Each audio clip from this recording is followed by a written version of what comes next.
Pour ne rater aucune de nos vidéos, n'oubliez pas de vous abonner et d'activer la cloche. Nous sommes, tout le monde l'a compris, dans un moment de crise politique historique.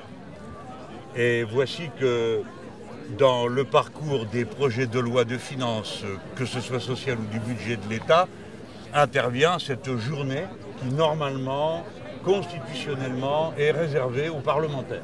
Donc les parlementaires présentent leurs textes et on en discute. Et pour la première fois, dans notre histoire, nous avons un phénomène tout à fait nouveau, l'obstruction gouvernementale. En vain, dira-t-on, mais vous-même, il vous est arrivé de faire de l'obstruction, mais elle était parlementaire. C'est-à-dire qu'on déposait beaucoup d'amendements pour que la discussion dure longtemps. Là, il s'agit de beaucoup d'amendements pour que la discussion n'ait pas lieu. C'est-à-dire qu'à la fin, on ne puisse pas voter. De quoi s'agit-il? Nous déposons une loi pour abroger la retraite à 64 ans et le ramener à la situation antérieure. Les Français se souviennent qu'il y a quelques mois seulement, par milliers, par centaines de milliers, ils manifestaient leur opposition. Pour finir, la loi fut considérée comme adoptée, portant la retraite à 64 ans, sans avoir jamais été votée où que ce soit. C'est donc non pas une loi, mais le fait du prince. Une fois déjà, et depuis vous savez que c'est devenu la mode. Le fait du prince, c'est le prince a décidé que tout le monde travaille jusqu'à 64 ans. Ces petits répondeurs automatiques viennent ici à l'Assemblée nationale dire que jusqu'à 64 ans, on est en grande forme et qu'on peut continuer à travailler. Et par conséquent, ils font tout pour empêcher qu'on puisse voter une loi d'abrogation. Voyez ce qui vient de se passer. Donc, obstruction par le gouvernement. C'est le gouvernement qui parle interminablement. Ce sont ses soutiens qui, tout d'un coup, sont revenus dans l'hémicycle pour empêcher qu'on arrive au point du vote. Eh bien, malgré cela, il y a eu un vote. Il y a eu un vote sur l'article numéro 1. Les macronistes ont dit, eh bien, nous allons faire voter la suppression de cet article numéro 1 et patatras, votre loi d'abrogation n'existera plus. L'Assemblée a voté, et elle a voté contre eux. Autrement dit, si nous avions la possibilité d'aller jusqu'au vote de la loi dans son ensemble, eh bien ce soir, la retraite à 64 ans serait abrogée et on serait revenu à la situation antérieure. On comprend pourquoi ils sont si frénétiques à essayer d'empêcher qu'on arrive jusqu'au vote global. Et je vais vous dire, cette violence, au fond, c'est celle qu'on voit à tout moment. Regardez bien, nous avions déposé un texte pour que l'Assemblée nationale vote contre le Mercosur. Ils se sont arrangés pour qu'on ne puisse pas le soumettre au vote.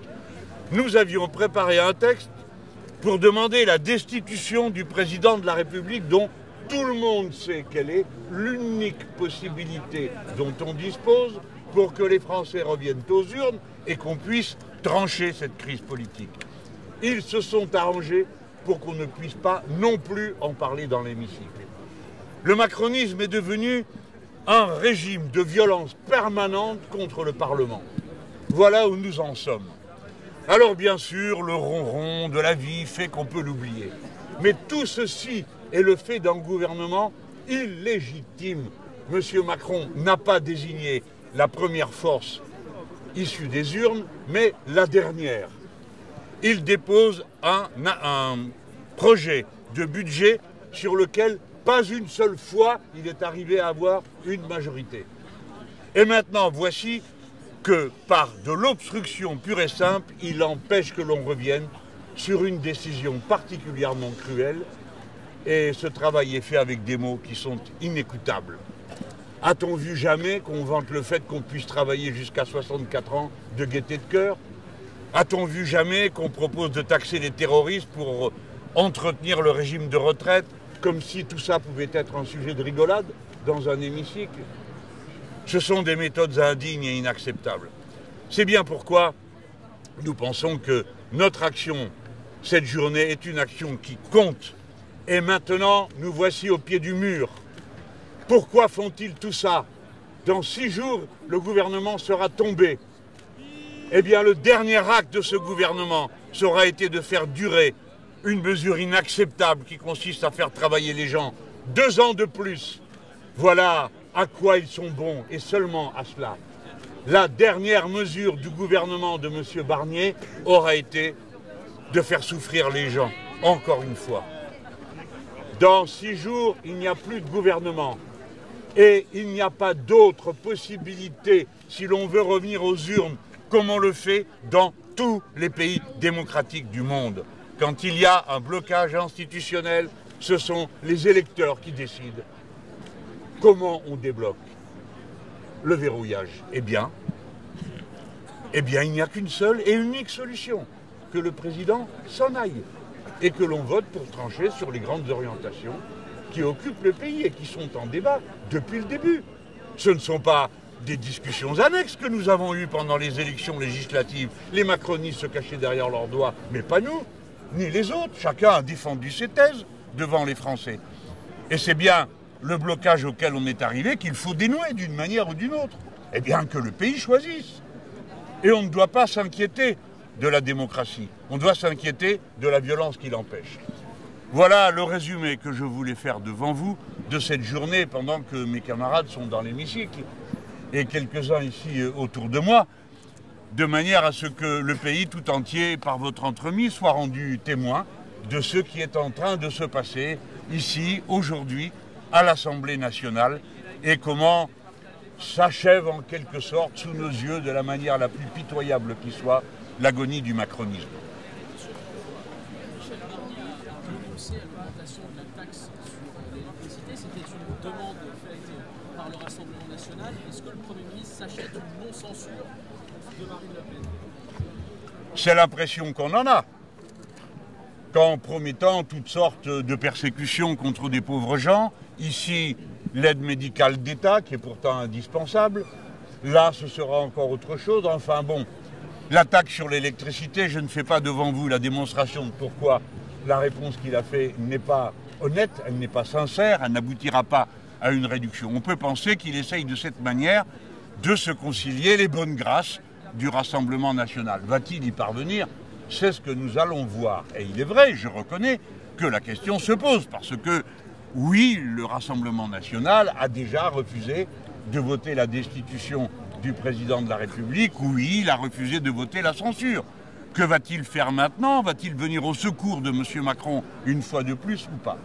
Eh bien, moi je pense que si M. Barnier veut faire œuvre utile et qu'il est prêt à dépouiller son propre programme, pardon, c'est pas le nôtre, s'il est prêt à dépouiller son propre budget, tant qu'à le dépouiller, qu'il se dépouille lui-même et qu'il s'en aille. Quel est le sens d'un tel effeuillage mesure après mesure pour faire plaisir à une des oppositions, celle d'extrême droite? On ne le comprend pas. Ben oui, par la force des choses. Pourquoi voudriez-vous que le NFP soit désuni? Si le gouvernement tombe, eh bien le NFP a déjà proposé une candidature de Premier ministre. Si cela ne convient pas, eh bien le président de la République n'a qu'à s'en aller, parce que la vérité, c'est quand même ça la solution. Le reste sont des bavardages occupationnels.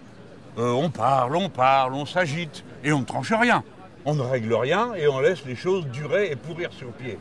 Pendant que le pays s'enfonce petit à petit dans une crise pour laquelle nous ne sommes pour rien.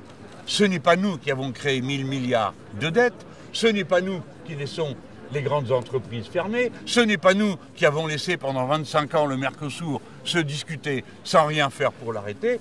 Nous sommes donc avec sur les genoux tous les éléments de crise que nous a laissé M. Macron et rien d'autre.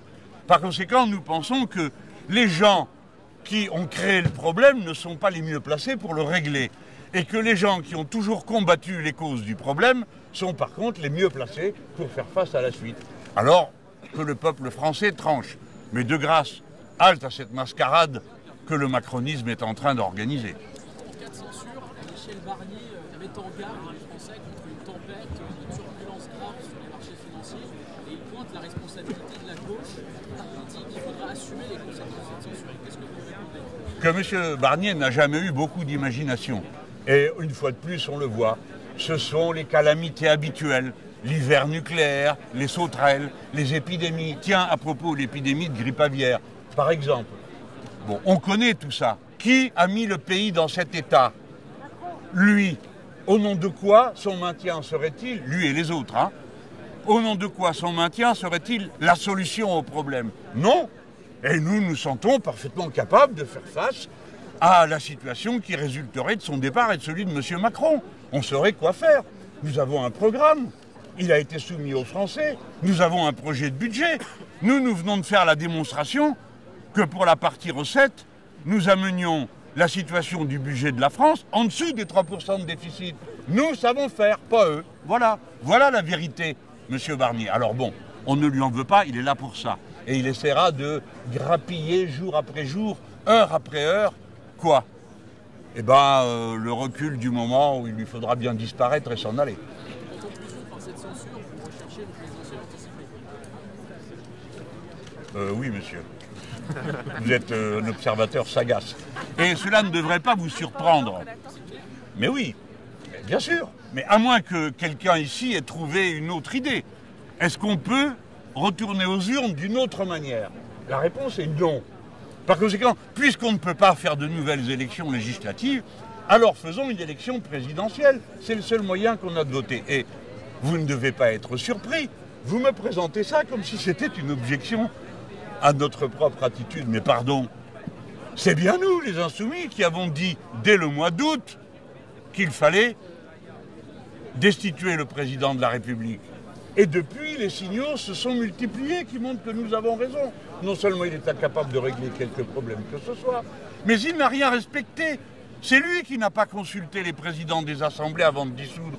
C'est pas nous. C'est lui qui a nommé le dernier des élections, pas nous. Ce qui ne se fait dans aucune démocratie. Voilà la vérité de la situation de M. Macron. Et d'ailleurs, pourquoi a-t-il dissous la précédente Assemblée nationale, si on peut se permettre de poser des questions un peu insolentes? Pas parce qu'il avait perdu l'élection européenne, n'est-ce pas? Et il a dit qu'il fallait faire un effort de clarification, et que c'est pour ça qu'on votait, pour ça qu'il dissolvait l'Assemblée. Avez-vous l'impression qu'on ait gagné en clarté depuis, que les choses soient plus nettes et plus claires? Dans une démocratie, pour que le peuple puisse être l'arbitre, il faut encore qu'il comprenne ce qui est en train de se passer. Que voulez-vous qu'on comprenne à une chose pareille? Il a dissous pour faire la clarté. Il n'est pas arrivé à la clarté, qu'il s'en aille et nous irons à la clarté. Présidentielle anticipée avec quel concurrent? Nous verrons, monsieur, nous verrons. Je suis certain qu'il y aura un nombre suffisant de candidats. Si les délais le permettent, bien sûr. Est-ce que la gauche partira unie en cas de présidentielle anticipée? Pardon? Est-ce que la gauche partira unie en cas de présidentielle? Nous allons le voir bientôt. Quelque chose d'autre? Pardon? Moi, je préfère toujours que les choses aillent pour le mieux, mais pas à n'importe quel prix. Et puis, une élection qui serait une nouvelle source de confusion, qu'en ferait-on? Donc, je pense que nous irons vers ce qu'il y a de plus clair, de plus simple et de plus capable de résoudre les problèmes que le pays a. Voyez-vous, il ne faut pas continuer à croire qu'on vit dans les années 90 ou 80, où l'on pouvait interminablement tourner autour du pot, ne s'engager jamais à rien, être dans le nini, comme on disait à l'époque, nini, et puis pour finir, des déficits, des choses qui ne marchent plus, jusqu'au point où est rendu ce pauvre pays. Il faut trancher, et vous me connaissez, je suis partisan de solutions qui tranchent les problèmes et les résolvent. Voilà. Et s'il y a une élection présidentielle, eh bien, comme je le souhaite, eh bien, les Insoumis tiendront ce discours-là. Et nous allons voir s'il convient à d'autres. Et s'il convient à d'autres, ben, on fera ensemble, bien sûr. Une présidentielle anticipée, ce serait pas un marchepied pour Marine Le Pen? C'est un marchepied pour tous les candidats. Parce que quand on est candidat, on se fait connaître ses solutions et la démocratie avance.